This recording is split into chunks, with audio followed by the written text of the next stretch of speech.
Mhm. What are some keys to growing a YouTube channel? I think the biggest key is consistency. If you can't be consistent, then it's very, very, very unlikely that you're gonna ever go anywhere.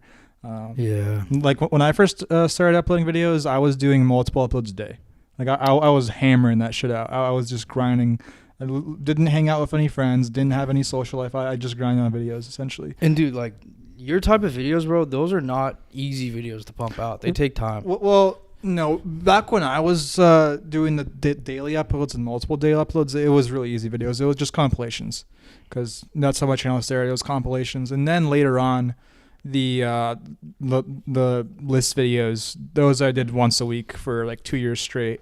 Sometimes I think I had a month where I did daily. Oh wait, I is had that an editor, and that was crazy. That was a crazy month. yeah? Wait, like list? Does that mean like 10 types of skaters? Yeah. Yeah. Like top 10 videos. Yeah. That's like your most popular video. Yeah. Yeah, it's like Well, all my old videos I had to delete because I wouldn't have been able to get monetized with the compilation videos because it's not original content. and like you could have 70 videos as long as one is on the original content. You can't get monetized. Essentially, I mean, it took me like I think 2 or 3 tries before I actually got monetized, because the first time I tried it, I had new videos and I had my old videos. They didn't get monetized, and I deleted like most or all of my old videos. Yeah. I think actually, I deleted all of them in one clip. And there was like, I had big videos too. Like I think I had a few that were like 5 mil views, but you know, the views don't matter if you're not getting money from it. So That must have been painful. I mean, it was like one of those moments where like, well, I gotta do this. You know, just I have no other choice. Yeah. And I only deleted them after my list videos started to pop off. Because Yeah. when I first uploaded my first list video, which is the 10 skaters you'll meet, it wasn't like, it pretty much was dead for like a month. It maybe got like 10K views, and it was like, you know, not getting anything. And then a month later, it just started popping up, and and then I made a few more of those. I think I made part 2 and part 3. Yeah. And then once those 3 videos were trending above my old videos, like they were getting more views daily than my old videos, that's when I was like, okay, now it's time to pull the plug on the old videos and delete it all. Nice. Well, I mean, if you think about it, if it weren't for those old videos, though, you wouldn't have gotten to. Yeah, definitely. Yeah. But at the same time, I also think that I could have started the channel with list videos, and it would have still gotten to the same place it is now. It's just, it's definitely a little bit easier when you already have an audience. But at the same time, if you make a very good first video Yeah. and the algorithm catches it, then it's the same shit, you know. It just takes like a month or so before your video actually starts getting traction, which was what happened to me, and it happened multiple times when like I switched to Saran content recently, Yeah. and that also took like a month before. Is that a Saran? Yeah. Nice. But same thing with that, you know, totally different topic switch, but it took a month until that video started popping off, and then all of a sudden certain videos started doing well on my channel as well. Nice, dude. Yeah, so just skating, then Saran. Mm-hmm. Anything else? Now I'm working on a motorcycle video, because Nice. a really nice, I guess, an infographic or just information source is Google Trends, and essentially you can type in different keywords and see the chart for how well it's doing, and you can compare it to different keywords.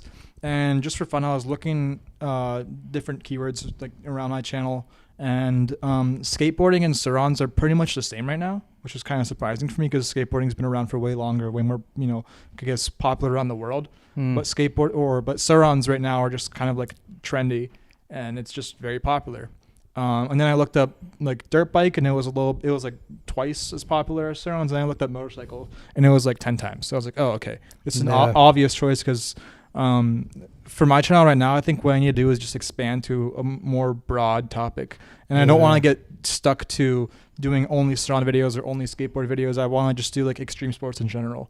Like last year I uploaded a video about Zeb Powell, which is I've seen that. which is a really cool skateboard or snowboarder. And like 250,000 views or something like that. Yeah, something like that. But more videos like that I want to do, because it doesn't limit my channel to a certain niche. Especially with skateboarding, there's very big ups and downs with that whole niche. Yeah, and at least on every video you're like talking over it, so they're at least familiar with your voice.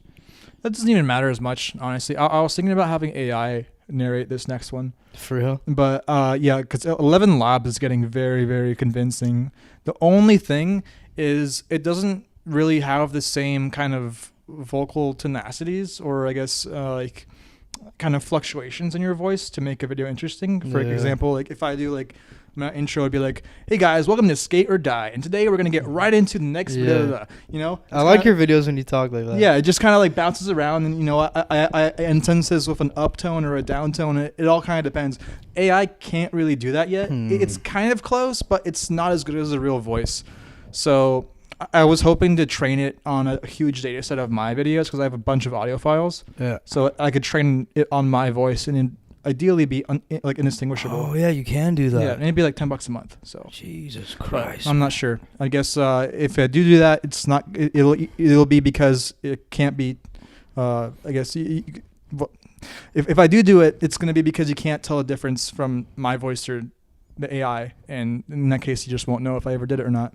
And a reason that I want to do it is because, as I'm doing right now, I stutter a lot. And when I record videos, it's way worse. And it literally is like, it's physically painful for me to record videos because of how much I have to retake stuff. And then my voice gets tired and it gets dry. And yeah, it's just some words or some sentences are so fucking hard for me to say that it'd be really nice to have an AI do that for me. Or at least, you know, do some parts of it where it's more of a more monologue kind of speech. Dude, let me talk to you about this for a sec. So I brought up Cody Ko. He's like one of my favorite YouTubers, and he was like, because I have an old channel.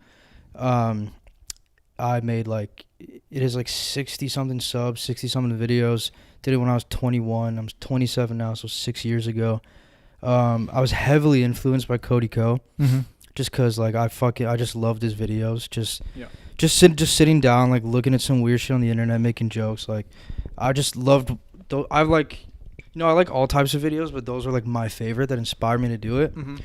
So dude, I used to fucking I'd be like nervous like being on camera, so I would write scripts for the videos. Yeah, I always did scripts. You did too? I cannot do unscripted. Like well, I think I've done a few unscripted videos. And it's usually better to film it, but editing is a really big pain in the ass. Yeah, for sure. Especially because usually when you write scripts, you can kind of craft a narrative in your head for how you want the video to look like. But if it's completely freeballing, usually, unless you're good at it, it's going to come out worse than if it's scripted. I mean, you can. Some people definitely can. Some people definitely can, but I'm not one of those people. Yeah, dude. I mean, dude, what is it? It's just a piece of equipment, but there's something about the camera that like makes you nervous. Really? I mean, for me at least. At first. Yeah. Yeah. I mean, I know same for Axel. I could see that. I'm trying to think back of when I started being on camera, but I guess I don't know. It definitely, I was definitely nervous the first few times, but. Wait, let me ask you this. Those I've seen a little bit of footage of those RC videos. Who was filming it? Like your dad? Yeah, typically like my dad or somebody like at the RC field. Did it feel weird? Like, shout out to Jake if you're still alive or whatever's happened to you. I don't know what happened, but he was a homie. Shout out Jake. Hope you're not deceased. I think he's doing well. Good for him. I just haven't heard from him in a while. Fucking. So like, was it weird like talking to the camera and your dad? I was just doing my own thing, and like I didn't even think about that back then. I could never have my dad do that, bro. Like he would just be giving me judgmental looks, and I'd be like, all right, this is stupid. Let's just go home. This is dumb. No, my parents were always really supportive of whatever I did, so I never felt like a sense of judgment from them. Obviously, sometimes, but it was like more of like school related stuff, you know. Yeah, I mean, not that my parents would judge me, but they would be like, this is like. I support Matthew what he's doing, but this is kind of weird. Yeah. Would you ever like vlog? No. It's dude. Oh, it's cringe. Dude. Why is it 1,000 times more cringy if you're holding the camera versus if like you have a cameraman? Because it makes you look like a fucking doofus. Yeah. It makes you, at least the perception other people get, or I feel like they get, and I think it's true, is that you're self-centered, and that's why you gotta point the camera at yourself. You're like, oh my gosh, guys, look at me, I'm so cool. Versus like if you have a cameraman, it kind of makes it look like you're more legit, you know? Yeah, it just seems like you're crazy, like you're in your own little world. Yeah, I mean, most vloggers that do it really are crazy. Dude, Logan Paul, bro. I don't know how he did it, bro.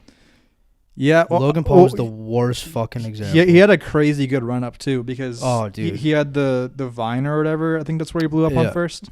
So he had a really good entry into that whole sphere. But yeah.